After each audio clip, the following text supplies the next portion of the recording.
Thank you for joining Game Gumshoes. This is Chris. Thank you for all the responses and everything to the videos. They've really helped out a lot. This week we're going to try something slightly different. I'm going to cover some games and we're going to do some likes and dislikes of the games. The games this week are going to be Quoridor,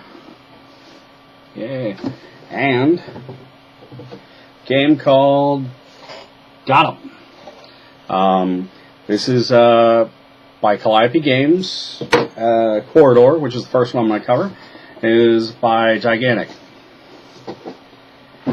Now, with Quoridor, you have this lovely wooden board, little pathways and such, and I don't know if you can see this, but there are little rubber rails along the edges, which is slightly different than any other game, and then you have like a little alcove down here at the end. You start off with little pawns on either side of the board, and what you attempt to do is take the little walls that are lined up in these little pathways and place them on the board in such a way as to slow down the progress of player A getting to the exit over here, or having player B get to the exit over here. Now, the game says this is 2 to 4 players. I have not tried it with 4 players.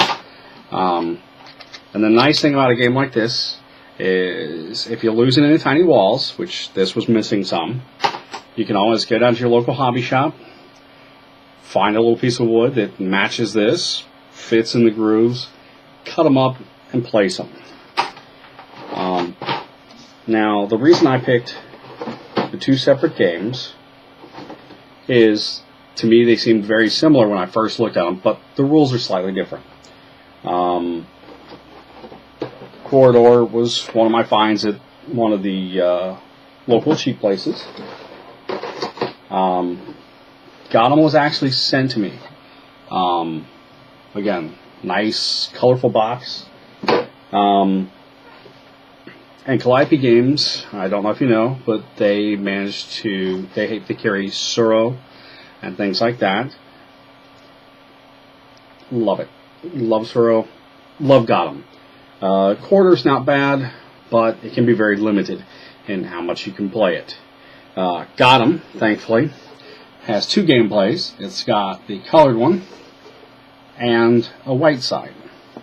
They call them bright and brainy. The bright side, obviously.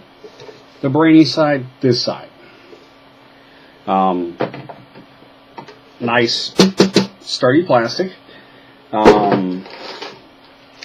Plastic pawns as well, so you're not going to have to worry about degrading or anything like that anytime soon. The rule book, love it.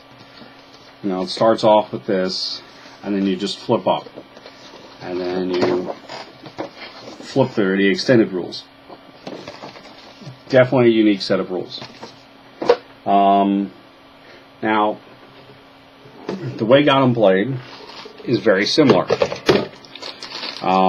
And there's 2 gameplays, obviously, because of the 2 sets of rules and the 2 boards.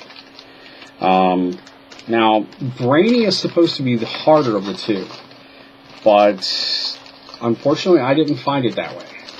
That's the one drawback I have to this. So, GotEm.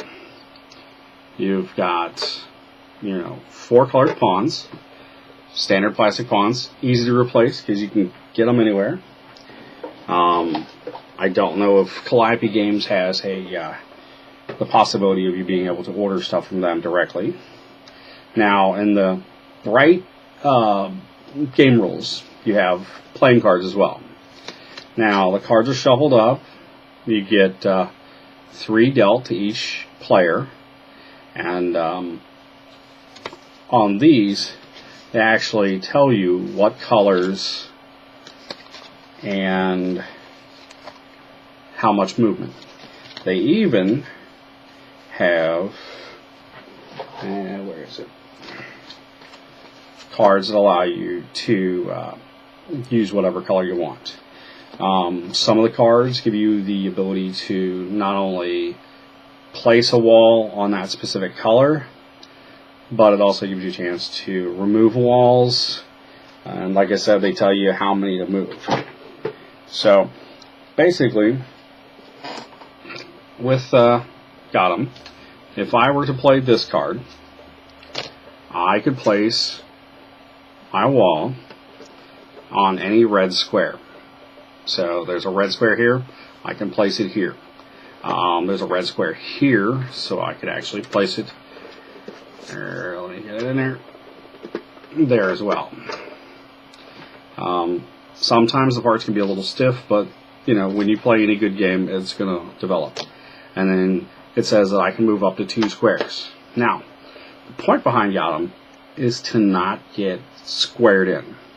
So while I only have the one wall here, I can move in any direction, basically. You cannot move diagonally, just from front, back, side to side. You can get cornered. It's something you want to try to avoid.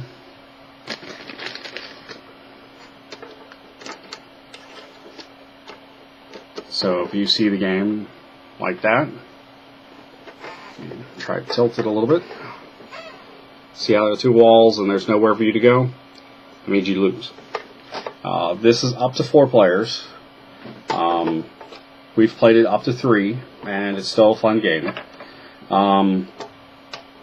Thing is, with the brainy side, it doesn't have all the mechanics of how many spaces you can move, specific ones. You basically place a wall, and you're able to move however many squares.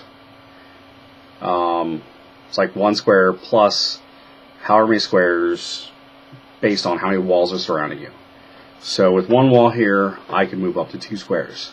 If there were 2 walls around me, I could move, 3 squares.